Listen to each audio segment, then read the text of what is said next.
Bonjour à toutes et à tous, c'est Capucine Marin ici et nous allons parler de ce qu'est un compte personnel sur Wikidata et de la gestion de votre identité. Sur les projets Wikimedia en général, un compte personnel est un moyen de créditer les modifications apportées et de dire qui a fait quoi. En réalité, il n'est pas nécessaire de créer un compte pour modifier Wikidata, mais je vous recommande fortement d'en avoir un. Si vous ne le faites pas, c'est votre adresse IP, c'est-à-dire l'adresse de votre point d'entrée sur Internet, qui servira à identifier vos modifications sur le site. Contribuer avec uniquement votre adresse IP pose plusieurs soucis. D'abord, il peut y avoir plusieurs personnes connectées à la même adresse IP. Si vous habitez avec, par exemple, vos enfants ou bien vos frères et sœurs, il n'est pas possible de distinguer qui utilise Wikidata. Ensuite, tout le monde verra l'adresse IP depuis laquelle vous avez fait des modifications sur Wikidata. Et ça peut poser un problème d'un point de vue de la protection de la vie privée. Mais au fait, vous avez déjà peut-être un compte sur Wikidata, même sans avoir contribué à la base de connaissances. Et oui, un seul identifiant de compte avec le même mot de passe sert sur tous les wikis gérés par la Wikimedia Foundation. Wikipédia, Wikimedia Commons, le Wiktionnaire, etc.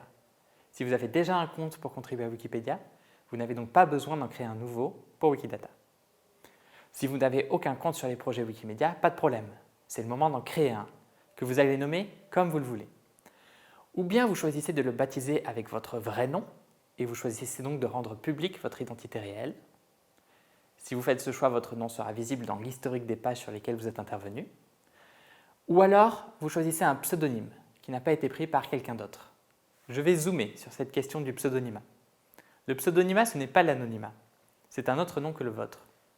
Lorsqu'on a recours au pseudonymat, on ne livre pas d'informations civiles sur nous, mais on donne quand même un moyen de nous désigner et de nous créditer. Un pseudonyme permet de savoir que c'est vous qui avez créé ou amélioré tel ou tel élément de Wikidata. Sur Internet comme ailleurs, le pseudonymat est légal. C'est une identité alternative à l'identité civile. Donc c'est à vous de choisir quelle trace vous préférez laisser sur Wikidata, ce qui vous convient le mieux et quel nom de compte vous voulez choisir. Votre prénom et votre nom de famille, ou une identité alternative qui limitera la possibilité de faire le lien avec votre identité civile. Chacune de ces deux options a ses propres avantages et inconvénients, mais le pseudonymat est la plus répandue sur les projets Wikimedia. Si vous n'avez pas de compte sur les projets Wikimedia, il existe une page spécifique pour le créer. Remplissez les champs en vous laissant guider. Vous renseignerez un identifiant, un mot de passe que vous devrez confirmer bien sûr, et une adresse mail si vous le souhaitez. Je vous conseille vraiment d'indiquer cette adresse mail pour pouvoir récupérer votre mot de passe si besoin. Celle-ci n'est jamais utilisée pour vous envoyer de la publicité ciblée. Elle sert exclusivement à pouvoir récupérer votre mot de passe ou à suivre certains items si vous le souhaitez. Ces étapes franchies, il ne vous reste plus qu'à vérifier vos paramètres de langue et à les placer sur le français s'ils ne sont pas déjà réglés. C'est là une différence avec Wikipédia. Il existe une Wikipédia par langue, mais Wikidata est une seule base de connaissances, enrichie par des personnes de toutes sortes de langues d'expression. C'est pour cela que vous devrez changer la langue par défaut, qui est l'anglais, vers votre langue d'expression favorite.